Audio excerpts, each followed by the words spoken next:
Hi there, Rachel Baxter. Welcome back. I'm going to share a word I received from the Lord. This one was profound to me because I was in an airplane traveling over to Israel. It was the fall of 2024, and we were on a trip to be able to launch our Holy Sandals of Peace in Israel, in Jerusalem, and we were flying there. And because of the time that it was, end of September, early October 2024, there was ongoing war between Israel and Iran. Because of that, the airspace at Tel Aviv was closed. So we were to fly into Amman, Jordan. That was the only way we were going to be able to get into Israel. So we boarded the airplane in the US. I had slept for 9 hours, which was a miracle. And then I awoke to the Lord speaking to me. I looked out the window and the pilot announced we were flying over islands of Greece.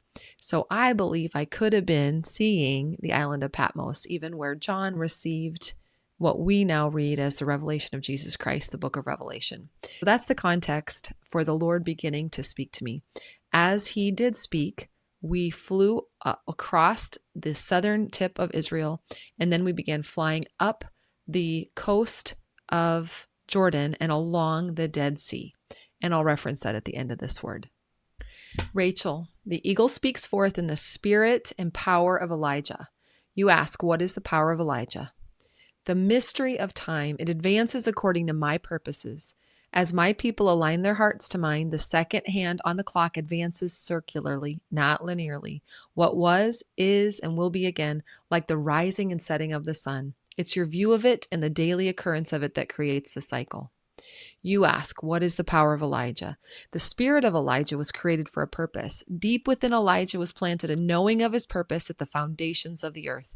He knew himself. He knew he was created for his purpose, and no one else would or could fulfill his purpose. The power of Elijah was the 100% full and complete surrender to this purpose in me, his creator. Similarly, the eagle, one of the four living creatures, was created for a singular purpose.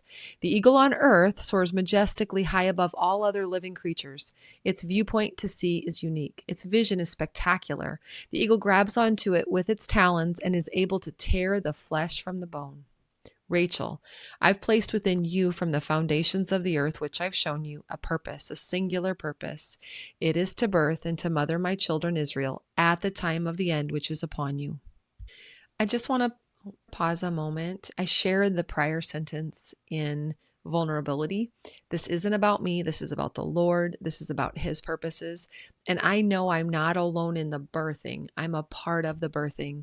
And in this context of Israel, the Lord has been speaking to me for many years about Israel, not the nation today that we see made up primarily of Jews, but his people, the 12 tribes of Israel, and all those of us grafted in. His people, Israel meaning the government of God, his people coming together under that one banner, Jesus Christ the head, and all the rest of us his many parts. The government are 12 by 12. So just wanted to pause and give that context. Before the birth, I will release the eagle to tear apart all flesh. Those that cleave to each other in this broken world under Satan, and those who are mine, must be separated from the world and all that is of it. Your nation, America, was birthed from the other nations. Like Moses, who was placed in the water and scooped up by Miriam to be protected for a season, I sent my children by water across the earth to be saved and protected during the last cycles of human history. Had I not done this, there would be none left to return to me in spirit and in truth. I placed the eagle over my country to guard and protect it until the time of the end. This time. Now I'm ready to release the eagle in the spirit of truth and the power supernatural of Elijah. The eagle will activate the fall of the United States of America, Machir of Manasseh. Once this happens, those who are truly mine, those who carry my blood, who carry my son's blood, and have been washed clean by his living sacrifice, will be set free to follow me for a season to safety.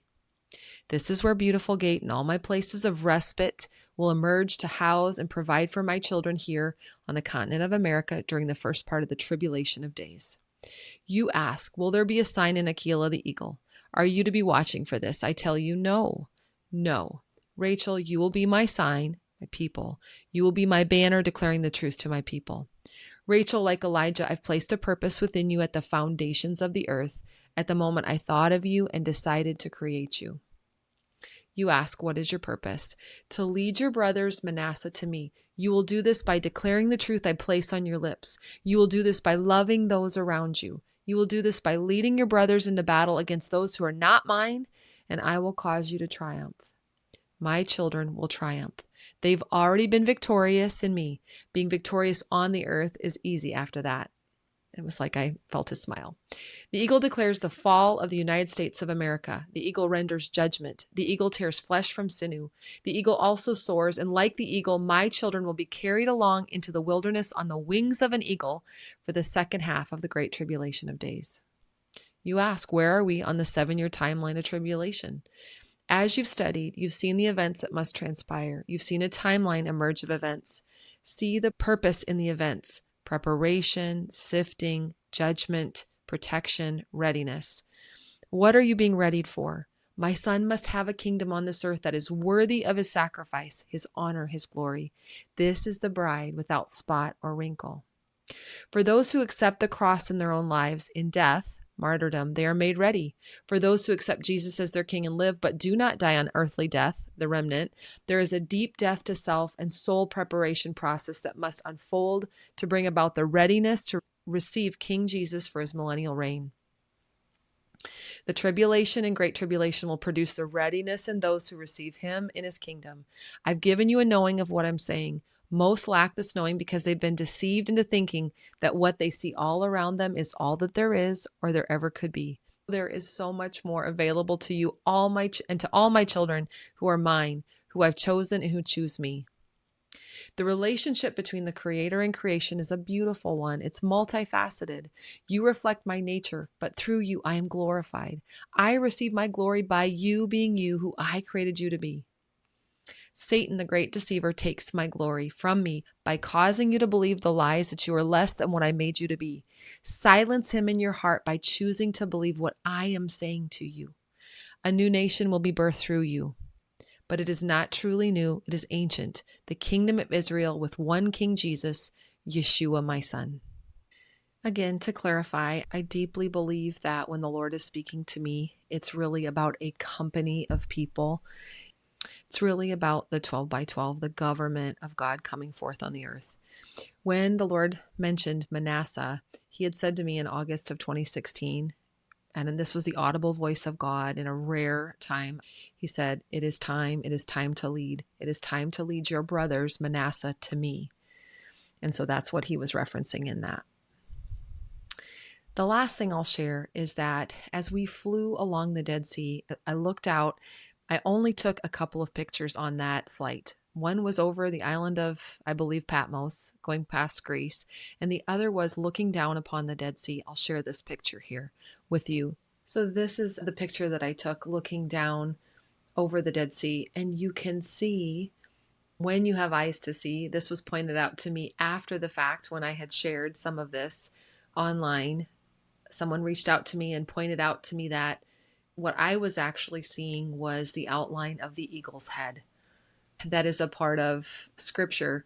It's this eagle's head and the wings of the eagle that are actually over top of the area called Petra. So Petra is tucked underneath the eagle's wings as we look down on this picture. Petra being in Jordan. And I've had the opportunity to visit Petra with my husband when we took a trip to Israel together and traveled across the border into Jordan, and by bus went and toured this area called Petra, sharing those things to you as confirmations of what the Lord was speaking in this word. Thank you.